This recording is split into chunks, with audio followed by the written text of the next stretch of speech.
Bueno, hay que tener bastante cuidado también, porque a veces se puede caer en este error donde, por ejemplo, el papá grita, luego el hijo grita, y luego se vuelve una competencia de quién grita más.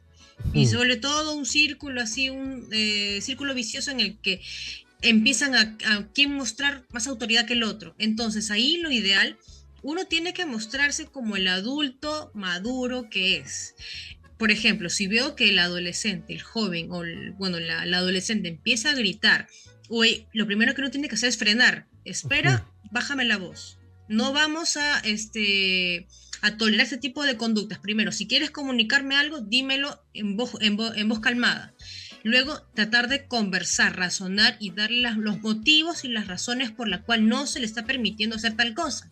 Ujú, Y por ejemplo, si empieza con el tema de chantajes, posiblemente es no hacer caso también.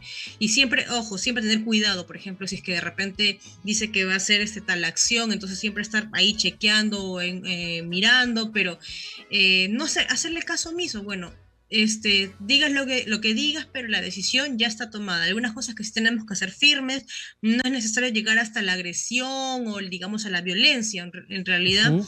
en el caso de las adolescentes es un poco más sencillo por el tema de que ellos ya menos ya entienden razones, o sea, ellos si les ponemos a explicar cosas, hay algunas cosas que las pueden lograr entender mucho mejor que los niños, Ujú. pero eso sí, tenemos que sí siempre poner los límites y ser firmes.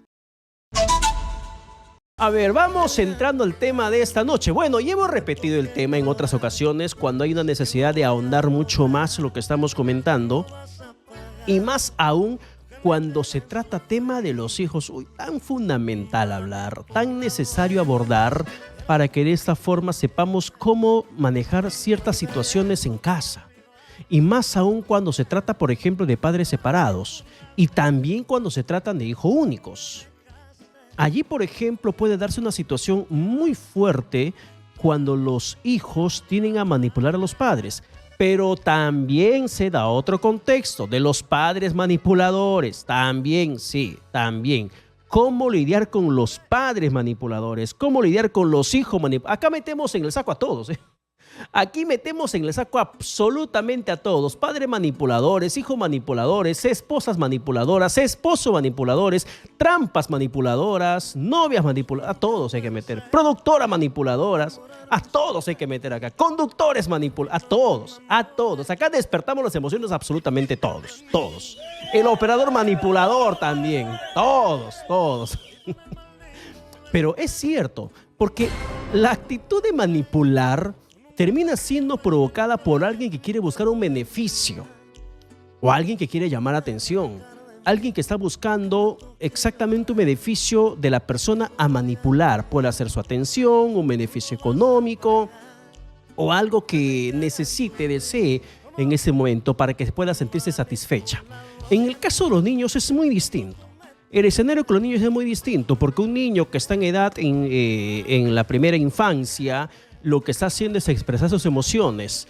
Pero como bien nos dijeron el día de ayer durante la conversación con el especialista que habíamos invitado, cuando se da con el tema de los niños es porque ya nosotros hemos generado esa conducta de que ante el llanto, ante la situación de la rabieta, de tirarse al piso, nosotros para calmar a la criatura le damos una galleta, una golosina o algo que sabemos que al niño, a la niña le va a calmar. Y entonces, bajo ese criterio, va teniendo las conductas una niña, un niño de 5 años, 4 años, va teniendo esa creencia de que llorando consigue las cosas, de que haciendo la pataleta consigue las cosas. Y luego el padre no se da cuenta que termina manipulado por su propia estrategia de calmar a la criatura. Eso es cuando se trata de niños. Cuando son adolescentes, la situación puede variar. Es una búsqueda de atención. Y si se trata de una búsqueda de atención, muy probablemente ahí el problema no sea el adolescente. El problema seamos nosotros, los padres, porque algo estamos haciendo mal que es necesario que podamos abordarlo desde nuestra perspectiva como padres, de qué manera solucionar nuestra crianza hacia nuestros hijos para que de esta forma la relación, la confianza se pueda restablecer. Pero también, por ejemplo, en el tema de los padres que manipulan a sus hijos, también se da esa situación. Cuando una hija, por ejemplo, tiene su novio, ya va a ir a vivir con su propia pareja, con su esposo, su conviviente, o el hijo que decide salir de casa para que sea independiente. Hay una situación de manipulación de los padres para que mi hijito no me deje. ¿Qué va a ser de mí sin mi hijito? ¿Qué va a ser de mí sin mi hijita? No puede ser posible esa decisión que esté tomando. Y allí puede haber otra situación emocional que sobre el hijo puede generarse. Así que ese tema lo abordamos profundamente con Liu Ulloa, psicóloga que nos acompaña asiduamente aquí en el programa, y le damos la bienvenida en estos momentos. Pero también anticipándoles con qué líneas estamos en este momento, Ruth. Estamos con el 940-800-800, ¿verdad? Estamos con el 940-800-800. A ver, tengo una interferencia en mi micrófono. Si podrían confirmarme si todo está bien en interno. Yo lo siento con una interferencia que me está afectando un poco la comunicación. Bueno, vamos con la llamada, bueno, con la comunicación de Liu Ulloa, psicóloga que nos acompaña para abordar este tema. ¿Cómo estás, Liuba? ¿Qué tal? Buenas noches, una vez más bienvenida. Muy buenas noches. ¿Qué tal, Liuba? Buenas noches. Dame tu opinión sobre esa situación, por favor. ¿Bajo qué situación? Partamos primero por los hijos que manipulan a sus padres. En tu criterio de psicóloga, ¿por qué ocurren estas situaciones y qué podemos y debemos hacer los padres? Bueno, para empezar, en el caso de los niños, cuando están manipulando a los padres para obtener algún beneficio, es cuando los padres han permitido muchas cosas o a veces caen en la respuesta más rápida de toma y no molestes. Porque, digamos, eso es muy común incluso con el celular. Digamos, el niño está que llora, llora, que dame el celular, ya toma, toma, toma y no llores. O por ejemplo, se porta mal y el papá, la mamá le dice, toma tu caramelo, toma tu chupetín. Entonces ahí estamos reforzando estas conductas negativas. Niños que se tiran al suelo, entonces saben de que cuando ellos hacen eso, más van a tener la atención de los padres, cuando en realidad lo que hay que hacer es tener mucho cuidado en no reforzar estas cosas y ignorar, digamos, estas malas conductas. Por ejemplo, si un niño está que llora, no deja de llorar, bueno, hay cosas que sí tenemos que ya ignorar o ver otra cosa, otra forma de distraerlo con otra cosa, o digamos siempre agacharse a su altura y explicarle algunas cosas, pero digamos siempre hay que tener mucho cuidado con la forma en cómo estamos reforzando estas conductas. Claro, y cuando se trata de un adolescente, ¿qué pasa allí?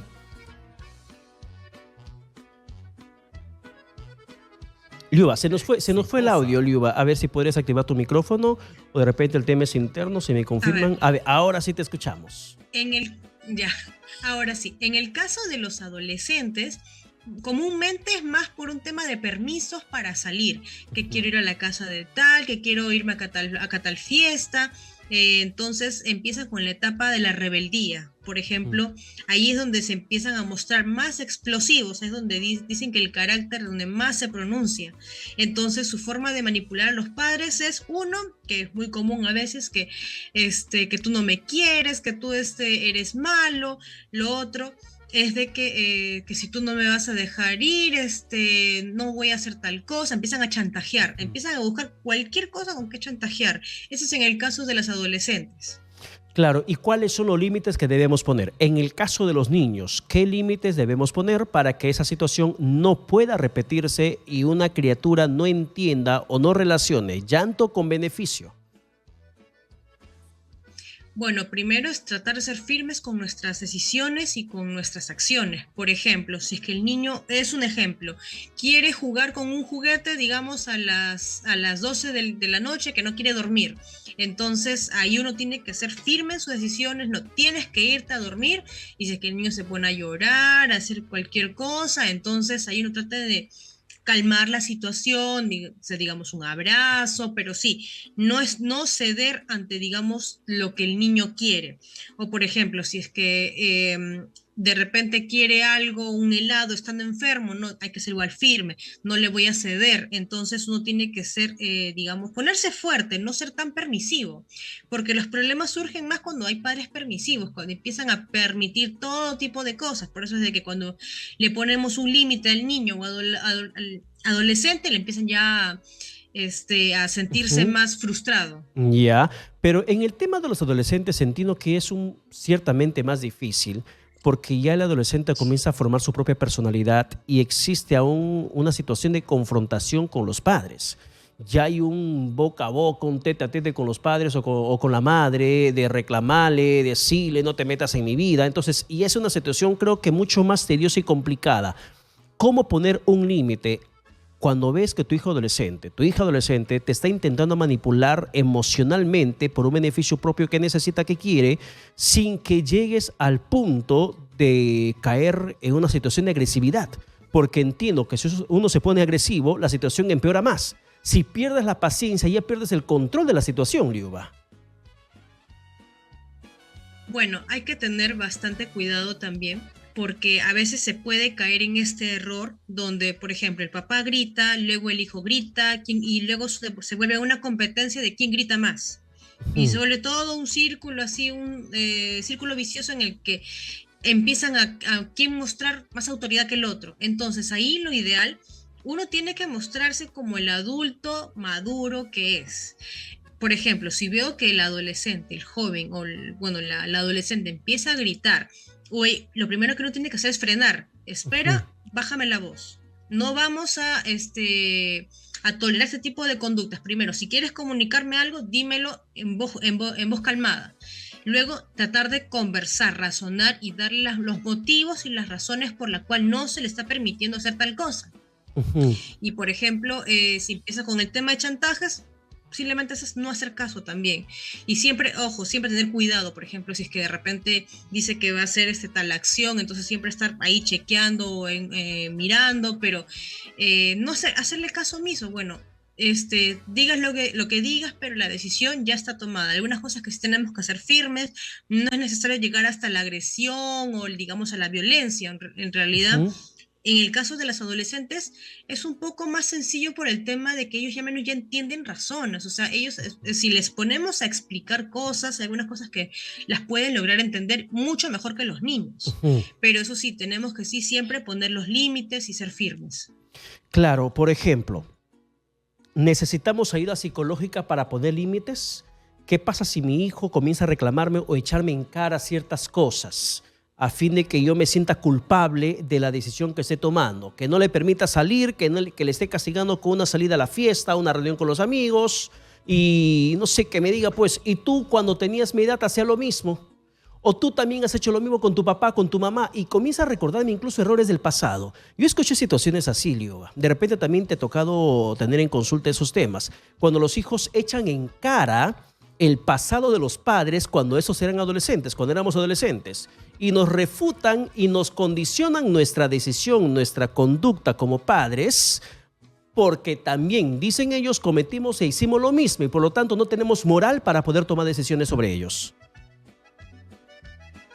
En ese caso, lo ideal sería decirle que no son quien para juzgar, y aparte de que por ser unas personas adultas tenemos más experiencia, tenemos más aprendizajes y de los errores hemos aprendido.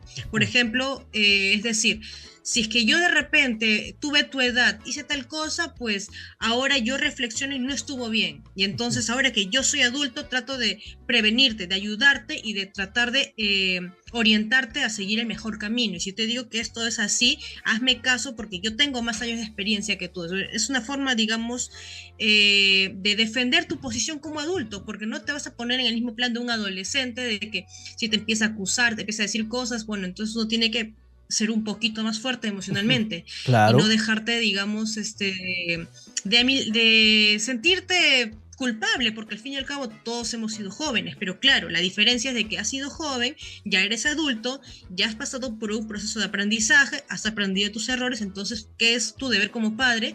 Tratar de prevenir a tus hijos y de ayudarle a que no cometan los mismos errores que tú. Perfecto. Ahora, Liuba, hay una situación real. Y esto lo utilizan muchos adolescentes. Bueno, al menos en esos tiempos lo escucho con mayor frecuencia. Es cierto, la depresión es real. La depresión en un adolescente creo que es mucho más marcado por la misma situación de la etapa que está atravesando. Pero, ¿qué hacer como padres cuando un hijo o una hija en etapa adolescente nos amenaza con matarse? Si no consigue lo que está buscando, me voy a matar o me voy a ir de la casa. O voy a hacer esto, voy a hacer lo otro.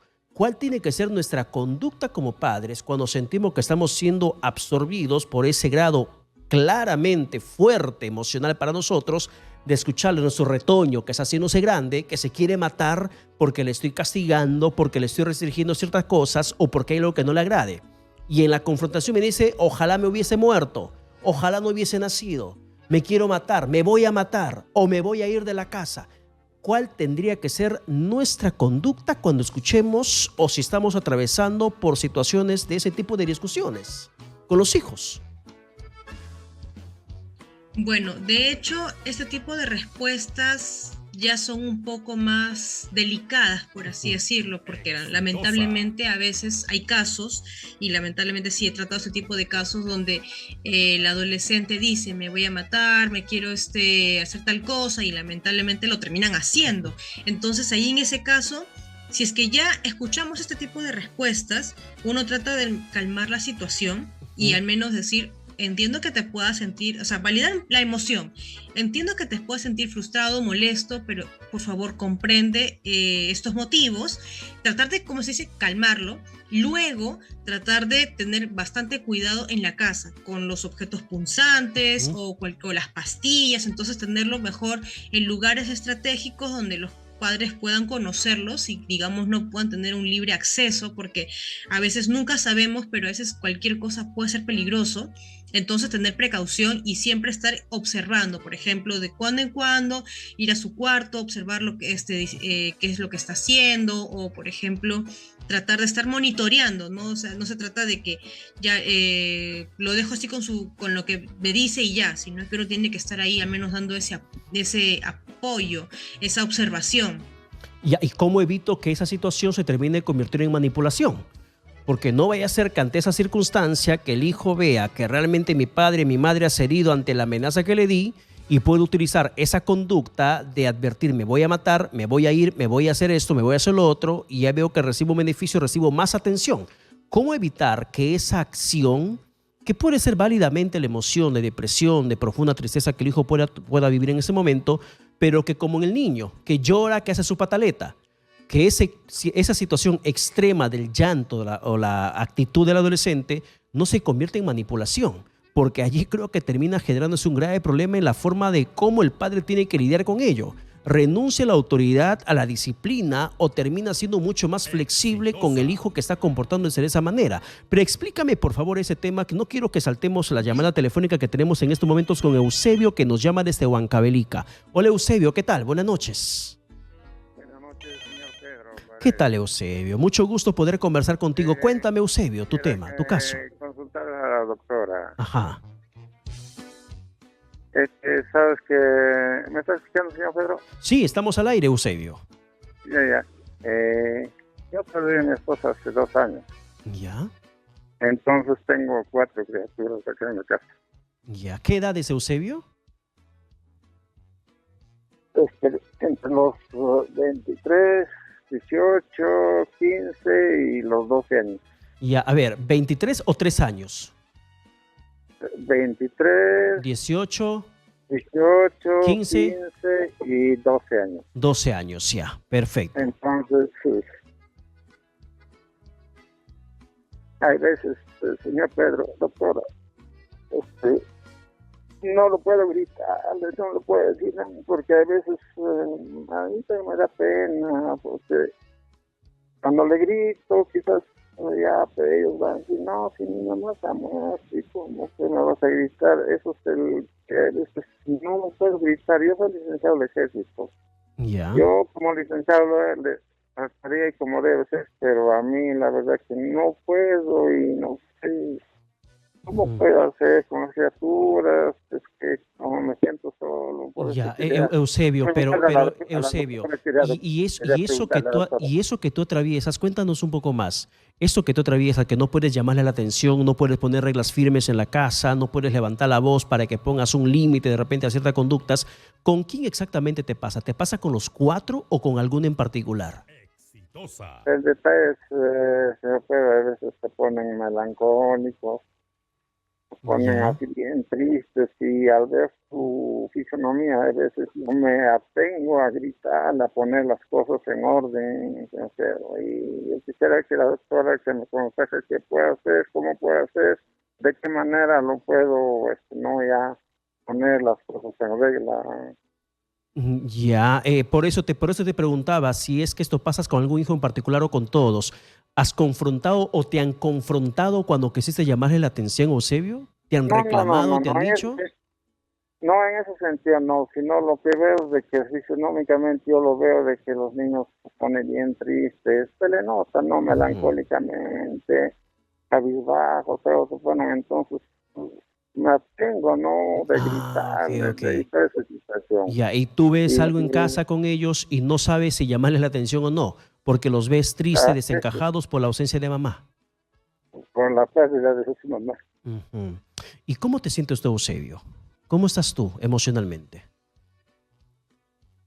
Emocionalmente me siento bien mal, siempre.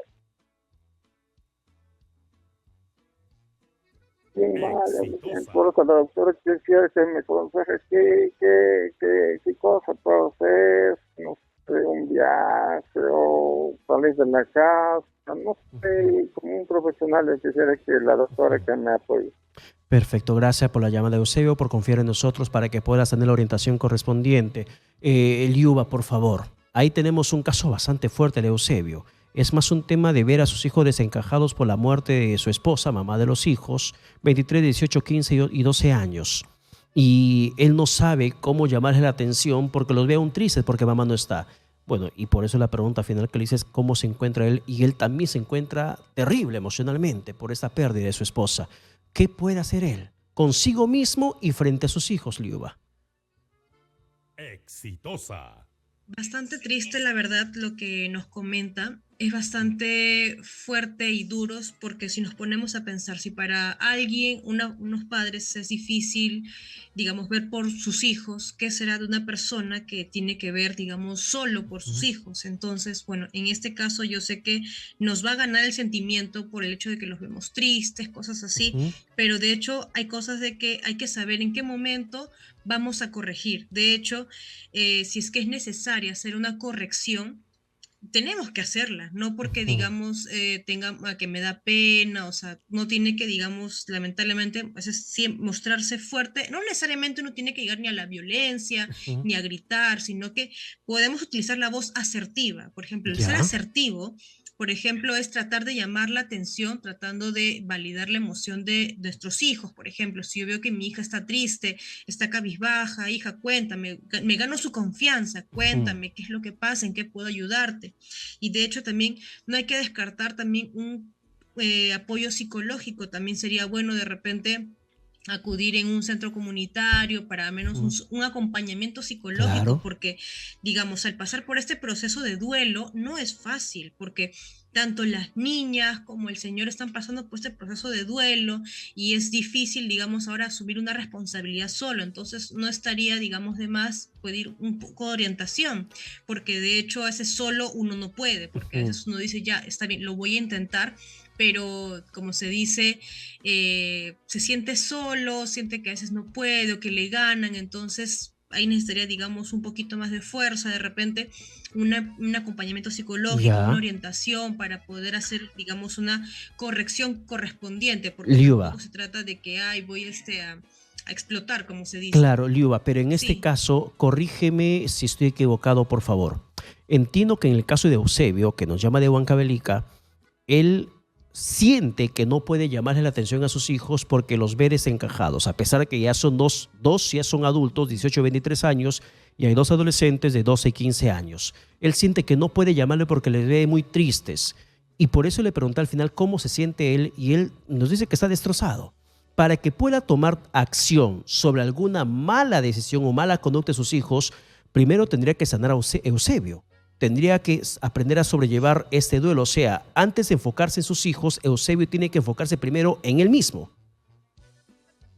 así es. Primero, él tiene que tratar de enfocarse en sí mismo, porque él es, digamos, ahora el sostén de su familia. Digamos, ahora él es la cabeza de la familia. Entonces, si es que va a fallar lamentablemente todos pueden caer, como se dice, y lo digo en el sentido de que él tiene que dar ese soporte a sus hijas. Yo sé que no es fácil porque también es humano, también le duele estas cosas, pero a veces uno tiene que tratar de reponerse y, digamos, a veces dejar de lado un poco, digamos, saber diferenciar cuando voy a corregir, digamos, algo que está mal. Por ejemplo, si veo Ujú. que mi hijo se está portando mal o mi hija está haciendo algo que no debe, pues no debo pasarlo por alto, por más que me duela, o sea, pero Ujú. claro, encontrar la forma correcta de corregirlo, porque, como se dice, para corregir hay muchas formas. Por ejemplo, la mayoría siempre se da por el autoritario, que es el extremo, o digamos ya el permisivo, que también el otro extremo. La idea es encontrar un pequeño equilibrio entre ambos, y yo diría que siempre los que tienen hijos adolescentes, gánense su confianza de sus hijos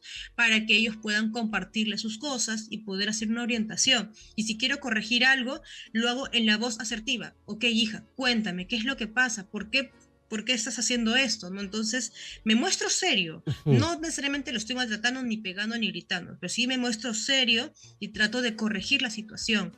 Y de hecho, no descartar el hecho de ir a un acompañamiento psicológico, porque Ujú. para el proceso de duelo es importante, digamos, tratar de superar este hecho, aceptarlo y tratar de sacar fuerzas para poder Perfecto. superarlo. Perfecto, Liuba. Así que, Eusebio, espero que este consejo que se te está alcanzando pueda servirte para que puedas mejorar tú como persona en este momento, sanar la herida que llevas profundamente en el corazón por la pérdida de tu esposa, para que así puedas ayudar a tus hijos también en este proceso de duelo que están sobrellevando. Vamos a la pausa, Liuba, por favor, y luego regresamos con más aquí en Despierta tus emociones por Éxitos. Hijos manipuladores, padres manipuladores, ¿cómo lidiar con esa situación? Es lo que estamos tocando esta noche con Liuba Ulloa, psicóloga que nos acompaña, pero rápidamente, ¿para dónde nos vamos en estos momentos? ¡Afuera! Nos vamos para la calle. En la calle está nuestra compañera María Pía Ponce, recibiendo, bueno, ya recibió la respuesta de la gente y lo va a resumir a continuación. Contigo, María Pía. Buenas noches. ¿Cómo estás, Pedro? Muy buenas noches. Hemos llegado a Girón de la Unión para hacer la pregunta de esta noche. ¿Y cuál es? Padres manipuladores. ¿Cómo lidiar con esos padres que son absorbentes? Precisamente aquí en Girón de la Unión vemos gran cantidad de ciudadanos y vamos a consultarles esta vez a los jóvenes si es que ellos de repente tienen a sus padres, ¿no? Quizás que son absorbentes, que están ahí quizás preguntándoles qué están haciendo por acá. A ver, ¿cómo están, chicos? Buenas noches, para Exitosa, rapidito nada más. Coméntame, ¿tú conoces o tienes padres que son quizás manipuladores o conoces de repente alguna amistad que te haya dicho, oye, mi papá es un poco manipulador, me absorbe mucho? De hecho sí, tengo una compañera de mi instituto de inglés que sí me comentaba, bueno, justamente creo que por lo que es menor de edad, ¿no? Tiene mucha sobreprotección con ella, trata de estar al cuidado de ella. Y sí, bueno, me comentó unas pequeñas cosas y... Cositas, de repente tú detectas que es como manipular o ser absorbente con los hijos. Bueno, para mí creo que inculcarle una creencia religiosa en la cual ella no estaba de acuerdo, pero por la presión de sus padres, sí, se le imponían que tenía que acompañar a la iglesia y tenía que seguirla, ¿no? Mayormente en sus actividades que realizaban sus padres. Si a ti te pasara algo así, ¿qué le dirías a tus padres? ¿Cómo abordarías esto? Bueno, en mi casa no sucede ese tipo de situaciones, pero siempre ha sido muy, muy parcial, siempre ha respetado mis decisiones sobre lo que yo opinaba y nunca hubo ese problema, pero creo que ellos le darían los mismos consejos a ella también. ¿Y cuál es su nombre? Sandy. Muchas gracias, Sandy, continúen por aquí, muchas gracias. Ahí estábamos escuchando a Sandy, que ella nos comentaba que gracias a Dios, ¿no? Como dice ella, sus padres no son manipuladores, pero sí conoce una amistad que por ahí sí le ha contado que sus padres que quisieran quizás presionarlas o presionarla, quizás. ¿Cómo estás por aquí? A ver, vamos a continuar preguntándole a las personas que continúan aquí en Girón de la Unión, hoy jueves, ya saliendo las personas de sus... ¿Cómo estás? Una consulta, buenas noches, para Exitosa. Una pregunta, ¿tú conoces o tienes padres que quizás son absorbentes, manipuladores? ¿De repente alguna amistad tuya, quizás? ¿De padres? Sí, Bueno, hasta el momento no. He visto padres que dan esa confianza a los hijos. y amistades tuyas que te hayan dicho de repente, mira, mi papá, mi mamá es apresiva, me absorbe mucho. No, al contrario, más bien les ha dado esa libertad. En mi caso sí, un poquito, ¿no? Ahí como que me ha tenido bastante control desde la universidad hasta que he terminado. ¿Cómo pudieras haber abordado si es que hubiera sido tu caso, ¿no? Así de una forma, digamos, más fuerte? ¿Cómo lo hubieras abordado tú con tu familia, con tus padres? Simplemente conversar bastante, pues, ¿no? Explicarle mi incomodidad como hija y que tengan esa confianza en mí, ¿no? Porque si no, no se sentirían seguros de los hijos que han criado, ¿no? Desde que uno es pequeño. Yo creo que eso viene de casa ya, los valores, los principios que uno le puede inculcar desde muy pequeño. Muchas gracias. ¿Cuál es su nombre? Shirley. Muchas gracias, Shirley. Ahí está Pedro. Otra pregunta más que le hemos hecho aquí a Shirley. Ella nos estaba comentando que no ha tenido ese problema, pero ella pudiera haberlo abordado quizás conversando con sus padres. Diferentes opiniones, Pedro, en esta noche aquí en Girón de la Unión, padres apresivos. Yo creo que tanto como la pregunta de ayer, aquí también entre los padres y hijos siempre tiene que primar la comunicación, Pedro. Esta es la información para Exitosa en Lima 95.5, La Voz que Integra el Perú. Perfecto, María Pía, gracias por estas respuestas en las calles de la capital. Liuba, regresando contigo. Y antes de entrar justamente con tu contexto, la otra cara de la moneda de los padres manipuladores. Reiterando primero la línea telefónica habilitada, que es el 940-800-800.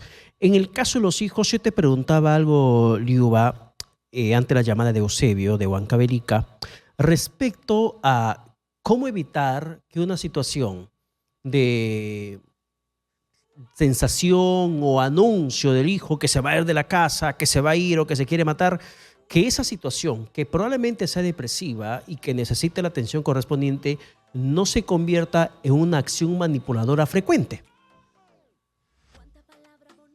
Bueno, en ese tipo de casos uno tiene que tener mucho ojo y mucho cuidado en el sentido de que si mi hijo ya me está empezando a manipular con ese tipo de cosas, o sea, una cosa es mostrarse comprensivo o digamos validar las emociones de frustración en el momento y otra es ceder.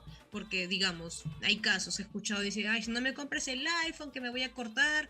Entonces, he visto casos de papás que le compran el iPhone porque dice que se va a cortar, ¿no? O sea, estamos reforzando esta conducta de manipulación. Entonces, la idea es, lo siento mucho, no te puedo comprar el iPhone porque no hay dinero, tal cosa, ¿no? Le doy motivos, trato de validar, entiendo que te puedas sentir frustrada, pero por favor, tienes que entender la situación. Entonces, uno tiene que ser firme, aún así, en su decisión. Tratar de conversar, dialogar, porque digamos, si son adolescentes ya se puede dialogar y conversar profundamente. Entonces uno tiene que tratar de ahí hacer entrar en razón y decirle, o sea, no tienes por qué llegar a este extremo para obtener lo que quieres, o sea, hay que hacerle, digamos, recordar ese tema, ¿no? De que aunque tú lo que me digas, no voy a ceder, pero sí me voy a preocupar por todo lo que tú hagas, o sea, una cosa es comprender y otra cosa es ceder. Entonces hay que tener mucha diferencia entre ambas. Exactamente. Ahora, Liuba, vamos a la otra cara de la moneda, con la respuesta que justamente, o con la pregunta que María Pía Ponce planteó en las calles de Lima. Padres manipuladores, ¿por qué tenemos situaciones con padres que manipulan a sus hijos emocionalmente? ¿A qué se debe esto, Liuba? Bueno, hay varias cosas. Primero, para empezar, hay padres que a veces tienen hijos con la idea de que los hijos le van a servir, digamos, para que lo vean en la vejez, para que le ayuden en tales cosas. O sea, como se dice, tú no quieres un hijo, tú quieres un esclavo, en algunos casos, ¿no? Pero digamos, en el caso de padres manipuladores que dicen que, ay, que si mi hijo se va, me voy a morir o tal cosa, o sea, tienes que tener la idea de que los hijos son temporales, o sea, uno tiene hijos para que ellos sean libres y sobre todo de que tampoco se trata de caer en la sobreprotección, porque cuando sobreprotegemos mucho a los hijos, los hacemos muy temerosos ante el mundo y eso los hace más vulnerables incluso al peligro. Entonces uno tiene que también darles un poco más de libertad, porque he visto chicos, chicas así muy dependientes emocionales, digamos ya de más de 30 años, que se comportan aún como niños porque los padres mucho los bebean, o sea,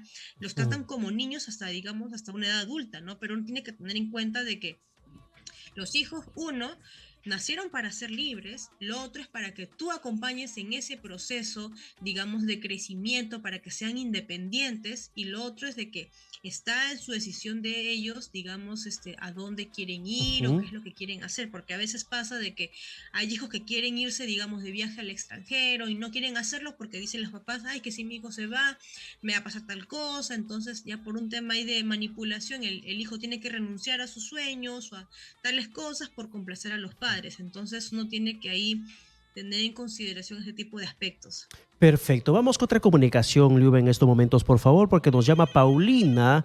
Ella se encuentra en el RIMA. Contigo, Paulina. ¿Qué tal? Buenas noches. Bienvenida. Buenas noches. Buenas Buenas noches. noches, Paulina. Cuéntanos, Paulina, tu experiencia con ese tema. Por el tema tan importante que están disertando. Preguntaron a la psicóloga qué debe hacer en el caso de que el padre de familia, por motivo de duelo, por fallecimiento de la esposa, no podía corregir a los hijos, que son mayores de edad, porque se encuentran muy tristes. Y debido a la posiblemente a la depresión de que están sufriendo, el padre no se encuentra en posibilidades de orientarles para que ellos puedan sobreponerse. A mí me parece que la orientación de la psicóloga no es tan suficiente. Creo que, por experiencia propia, lo que ha pasado en mi familia, dejarse apoyar con un sacerdote bien preparado en la familia es necesario. Además de la psicóloga, los sacerdotes orientan muy bien para poder sobrellevar ¿Ya? y salir de esa nostalgia que invade a la familia, que es muy natural, que se nos hace como un peso y nos golpea a toda la familia. Pero la orientación del sacerdote, que nos explica acerca de la muerte, y, y la ayuda de la psicóloga es necesario para que ese padre de familia pueda orientar de la mejor manera Ya. a sus hijos y no dejarse manipular tampoco. Ya, perfecto. Esa es tu experiencia, lo que consideras que tendría que hacerse también. Complementando la parte terapéutica psicológica, tú consideras, Paulina, que también la parte de la fe, la parte religiosa, es importante. Un acompañamiento más espiritual también para poder superar una situación de duelo, como el caso de Eusebio, Paulina. Eso es, señor, bien importante. Ujú. A mí me ha pasado en varios casos, yo soy profesora jubilada, Ya. he tenido casos difíciles, tanto en ¿Y familia cómo como lidiaste? Por en ejemplo, Paulina, en el caso de tu familia, ¿cómo lidiaste con esto? nosotros nos encontrábamos también todos tristes después de haber perdido a mi madre, desorientados ellos no querían comer, se encontraban sumidos en la tristeza y a mí me daba mucha pena pues, ver así a mis hermanos, a mi familia. Entonces, pero como vivimos cerca del convento de los descalzos, acudimos a los padres franciscanos de los descalzos, le explicamos la situación. Ellos nos orientaron, nos dijeron, ustedes ya vivieron con su mamita, dense por felicitados que han tenido una buena madre y ustedes han cumplido con ella, con estar siempre a su lado, acudirla. La muerte es una forma natural del ser humano, entonces tiene que saber superar. Nos explicaba así el sacerdote. Y eso les varias ayudó veces bastante. nos visitó en la familia y eso nos hizo mucho bien. Perfectamente. Paulina, gracias por la comunicación y estos consejos que complementas con lo que le digo yo a la psicóloga que nos acompaña esta noche, precisamente saludando a las personas que están escuchando. Muchas gracias, Paulina. Un fuerte abrazo para ti. Gracias por este gran aporte, Liuba. El acompañamiento espiritual. Dentro de todo esto, cuando se da una situación como lo que pasó a Eusebio. Y justamente quiero tu opinión sobre este aspecto. La espiritualidad respecto también a la parte de las emociones en el acompañamiento psicológico. ¿Va de la mano, Liuba? Va a depender de los casos, porque hay casos, digamos, de familias que tienen otro tipo de creencias, hay otros que, digamos, pueden tener otro tipo de ideologías, no todos van a compartir la misma, como se dice, creencia de religión católica, entonces son cositas que también tenemos que respetar. Entonces, si es que la persona siente de que, por ejemplo, el acompañamiento espiritual le ayuda a complementarse con su acompañamiento psicológico, pues enhorabuena, digamos, si te ayuda, está bien, o sea, de hecho, no tiene que ser algo que te estamos imponiendo, sino tiene que ser algo propio de ti mismo. Por ejemplo, si es que yo estoy tratando de llevar una terapia psicológica, pero si me estoy también, me quiero refugiar también un poco más en mi religión, pues está bien. Si siempre es válido y es bueno si es que tú sientes que te está ayudando. Pero siempre, como se dice, es bueno sí o sí recibir un acompañamiento psicológico en este Ujú. tipo de casos como es el duelo, porque de veces sentimos de que solos no podemos. Entonces, cuando llegamos a ese punto, es importante recibir la orientación correspondiente, más aún cuando eres cabeza de familia. Perfecto, Liu. A ver, y un poco lo que comenta Paulina me da pie para otra pregunta sobre el contexto de los padres manipuladores. Hijito, si te vas me voy a morir. Hijita, si me dejas me voy a morir. ¿Qué va a ser de mí? No hagas eso. Si no me llamas, ¿qué va a ser de mí? Esa situación de manipulación emocional sobre los hijos le pone a los hijos o nos pone a los hijos una mochila súper pesada, recontra pesada, que es imposible poder tomar decisiones si es que no logramos deshacernos de esa presión, creo yo, de que si hacemos algo, si no vamos, mi mamá o mi papá se puede morir. ¿Cómo lidio con mi papá? ¿O cómo le explico a mi mamá de que necesito avanzar con mi vida, necesito hacer esto para mi crecimiento, sin que me ponga la presión de que le puede pasar algo, que le va a dar un infarto si le dejo, si de repente si vivo ya solo o tomé la decisión de salir de mi casa, de la casa de mis padres, que le va a dar un infarto, que le va a ir mal, que le van sus achaques, que se puede morir cualquier momento? ¿Cómo lidio con eso?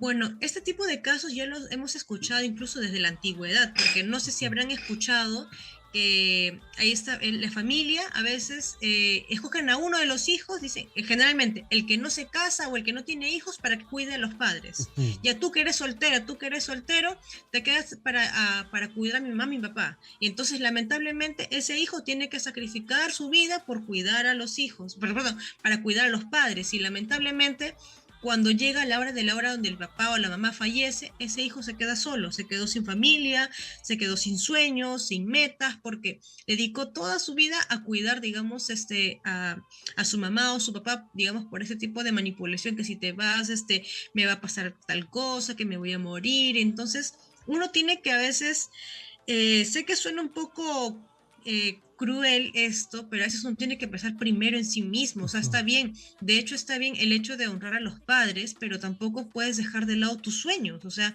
por ejemplo, si tú tienes tu sueño de casarte y dejar, digamos, a tus padres, lamentablemente, pues tienes que elegir lo que tú quieres. Si quieres casarte, pues adelante, pero de hecho es que eso no significa que te vas a olvidar de tus padres. Tienes, igual los puedes honrar, puedes visitarlos, pero de todas maneras siempre tienes que elegir primero desde lo que tú realmente quieres. Ahora, también hay casos de que por no dejar solos a los padres, llevan a, digamos, digamos, a la pareja a vivir con los suegros, entonces empiezan un poco la discordancia, que empiezan las discusiones. Entonces hay que saber diferenciar, por ejemplo, de que siempre es bueno de que toda pareja tiene que vivir siempre su independencia, porque a veces cuando se mezclan estas cositas empiezan ya las diferencias. Entonces, como dice, hay un dicho: abandonarás padre y madre para unirte a tu nueva pareja. Entonces uno Claro. tiene que, como se dice, ser un poco más fuerte en ese tipo digamos, de decisiones. Y digamos, si es que tienes el sueño de irte a vivir al extranjero y no quieres dejar a tus padres, pues a veces uno tiene que ser un poco el corazón un poquito más, más fuerte. Y bueno, lo hago por mí mismo, por mi propio crecimiento. De hecho, voy a seguir llamando a mis padres, voy a seguir honrándolos, pero lo hago porque eso es lo que realmente yo quiero, es mi sueño. Entonces, lo que yo diría y mi consejo es: no dejen de lado sus sueños, sus preferencias, por pensar en los demás. Primero tienen que pensar en lo que realmente quieren. Exactamente. Vamos con otra comunicación. Eduardo nos llama desde San Martín de Porres. Hola Eduardo, buenas noches. Buenas noches, ¿cómo Hola están? Eduardo, ¿qué tal? Mucho gusto Eduardo. Cuéntanos tu experiencia, Eduardo. Mire, tengo un hijo de 6 años, ahora en ¿Ya? octubre cumple 7. No lo veo a mi hijo muy seguro de él. Si no es sale con su mamá o sale conmigo, él tiene temor afuera en la calle. Ujú. Yo veo niños de su edad que son más sueltos, corren, saltan, no, se caen, se levantan. Él no, él se cae y llora. Si no estoy yo, su mamá ahí, no se siente seguro. Él solo tiene temor de estar afuera. O ¿Ya? sea, no lo veo con tanta seguridad a él como otros niños de su edad que veo que son más sueltos, que son, ¿no? Que corren más, que él siempre tiene temor en la calle, o sea, no lo veo seguro, lo veo bien seguro si no está con nosotros. Ya, eso es Quisiera que solo, tuviera la pero psicóloga. Eduardo, ¿eso solamente es en la calle o también es así en su colegio y en casa? En su colegio él tiene buenas notas, él Ya, tiene muy buenas notas, me dice la doctora, pero en su conducta él es bien bajo porque le gusta empujar a sus amigos, o sea, él da un examen y se saca buenas notas, muy bien, pero como su amigo no termina su examen, él quiere jugar, entonces le pinta sus tareas a su amigo, apúrate, apúrate, le dice, ¿no? Entonces la misma ya, dice eso, en su notas es bueno, pero en conducta es cero, es bajo, ya. cero en conducta. ¿Y en casa Entonces, cómo es Eduardo? en casa, como estoy yo o su mamá, él es bien seguro. En casa Ujú. siempre está ahí, juega, él tranquilo con su tablet, siempre hace su tarea, así. El tema es que afuera, cuando salimos, por ejemplo, a comprar, no lo veo tan seguro. Siempre se agarra de mi mano, estoy yo con él y le digo, hijo, ¿por qué estás así? No, tengo un miedo, papá, me dice así, no, o sea, no lo veo tan seguro a él. Ya, Quisiera ¿y saber de qué forma tú calmas ese miedo de tu hijo cuando se expresa exactamente. así de esa manera? ¿Cómo tú lo calmas? ¿Le das algo? ¿Le consientes con algo? Sí, la verdad, sí, papá, quiero esto, yo le compro, ¿no? Papá, Ya. dame esto, entonces yo le compro. Entonces, de esa parte ya se calma él, ¿no? Pero, Ujú. como le digo, lo veo muy sensible, muy temeroso, no lo veo un niño seguro. Ujú. Claro, por eso te Ujú. preguntaba cómo es en el colegio. Es un niño normal, que estudia bien, este es bastante travieso, bastante hiperactivo, que Exacto. afecta a sus compañeros. Y en casa es un niño tranquilo, que juega y que se divierte. Solamente es en la calle, cuando salen a la calle, cuando dice que tiene miedo, pero tú lo complaces con algo para que se pueda calmar.